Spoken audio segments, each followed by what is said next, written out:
குலசேகரன்பட்டினம் முத்தாரம்மன் கோயில் தசரா திருவிழாவை முன்னிட்டு வேடமணியும் பக்தர்களுக்கு விதவிதமான ஆபரணங்கள் தயாரிக்கும் பணி தீவிரம் அடைந்துள்ளது.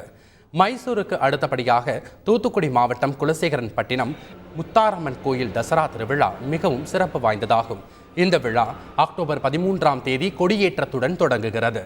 இதனையொட்டி ஏராளமான பக்தர்கள் விரதமிருந்து காளி வேடம், பிரம்மன், விஷ்ணு போன்ற வேடங்களை அணிந்து தங்களது நேர்த்திக் கடனை பூர்த்தி செய்வார்கள். அதற்காக கிரீடம், சூலாயுதம், வாள், ஈட்டி, உடுக்கை போன்ற ஆபரணங்கள் மட்டுமின்றி வேடத்திற்கு ஏற்ற ஆடைகள் தயாரிக்கும் பணியில் தொழிலாளர்கள் தீவிரமாக ஈடுபட்டுள்ளனர். பொருட்கள் தயாரிக்கும் பணியை தொடர்ந்து உடன்குடி பகுதியில் தசரா திருவிழா களை கட்ட தொடங்கியுள்ளது.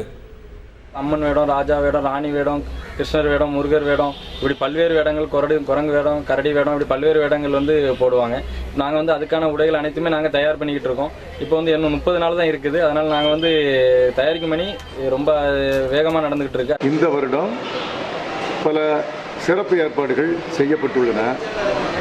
முதலாவது கொடியேற்றம் 13/10/15 துவங்குகிறது.